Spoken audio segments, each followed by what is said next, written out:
Hello, my name's Elizabeth LaCoste, and I'm the principal flutist of the American Youth Symphony. I want to welcome you to the second part of our flute audition series. Today we'll be sharing my favorite practice tips for the solo from Ravel's Daphnis and Chloe, Suite No. 2. I hope you enjoy.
So the first tip that I want to discuss is using a metronome to your advantage with this excerpt.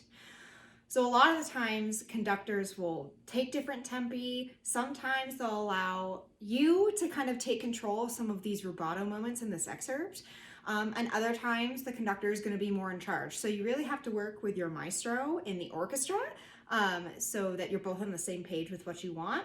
But when it comes to an audition, not only is practicing a metronome super duper important so that whoever is sitting on the panel can tell what your tempo is right from the very start, and also it can happen, and sometimes during an audition, someone on the panel will ask you to play the excerpt again, either faster or slower.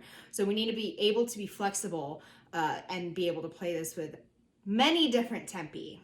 So another really important tip when it comes to practicing with different metronomes, kind of the next step is to not only just play with the metronome, but to play along with many different recordings, because each flutist and each conductor is going to be taking different tempi, different rubato, and it's really good that we practice in many, many different ways. So it's good to find your favorite recording and emulate it, but it's even better if we can practice this in many, many different ways so that if we are asked in an audition to maybe do some things differently, change the tone color here, play this part louder, this part softer, etc., that we're flexible enough in our own playing that that's possible and we aren't going to be thrown off in an audition setting. So ultimately, the goal is to be flexible by practicing with many different recordings, many different interpretations, and by practicing with a metronome at various tempi. We'll be ready for any situation that we could potentially be thrown in, either playing in the orchestra at that first rehearsal or when we're going to take an audition.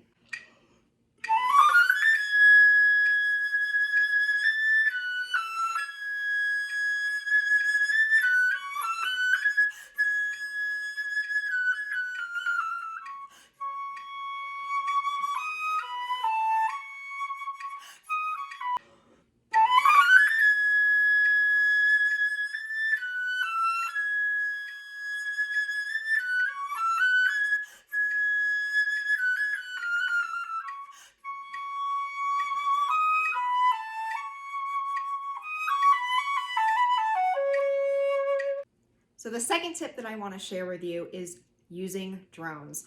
So if you saw the first video where I gave my favorite practice tips for Debussy's Afternoon of a Faun, the opening solo, then it's going to be no surprise that I'm mentioning drones again in this excerpt. It's a reoccurring theme in my own practice methods. So by using drones, we're able to have that pitch reference. So we can pick either such as the G sharp at the beginning of this excerpt as our pitch point, or we can pick the B natural that happens in the middle. Those are two that I really like to focus on, or the C sharp, because of course we always want to be sharp and out of tune on that note.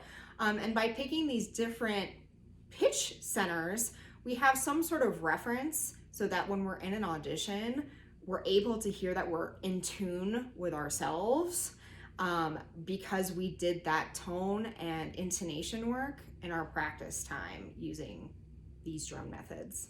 So in terms of talking about pitch centers and tone colors and kind of putting it all together, I just wanted to note some major points that we can focus on, whether it's working on drones or kind of these harmonic shifts that we have. So the first kind of anchor point is the G sharp in the beginning.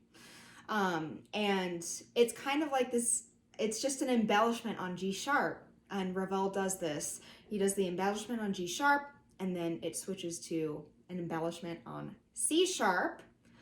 And then we have another embellishment on B natural. And we stay on B natural for a little while. And then we have D sharp momentarily before the retenue, and then we have that shift to the A sharp. And then it switches to D natural, and that's pretty much the last major kind of focal point of the piece, and well, for the solo. And it's really important to note these pitch centers in these certain sections. As we shift back and forth from them, we can use them not only as a pitch reference for drone usage, but also noting that really this whole solo is really just an embellishment and improvisation off of certain note centers and pitch centers.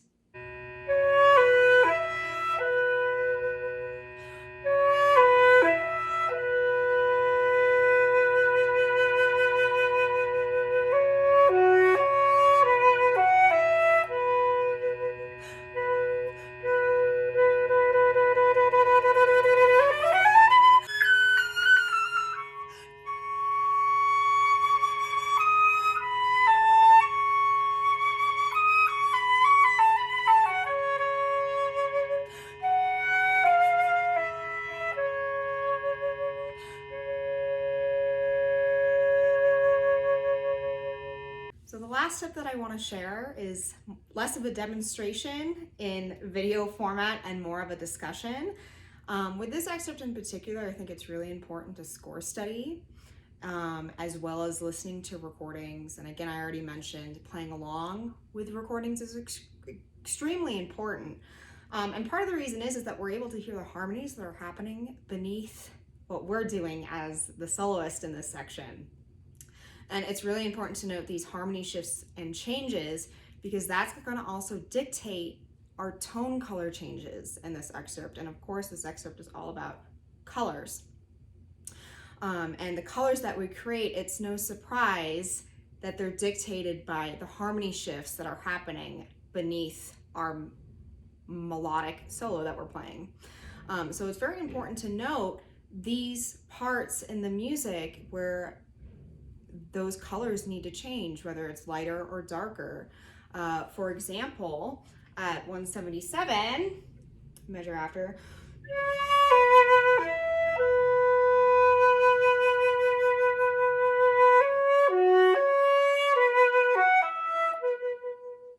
right where I just ended, we have that modulation, and we need to make sure that we change the color there to note that shift in the harmony. This not only will create a very interesting and beautiful solo to listen to for this excerpt, but it'll also seem very natural given what harmony shifts and modulations and what pitch center we have in this excerpt, because it is changing constantly.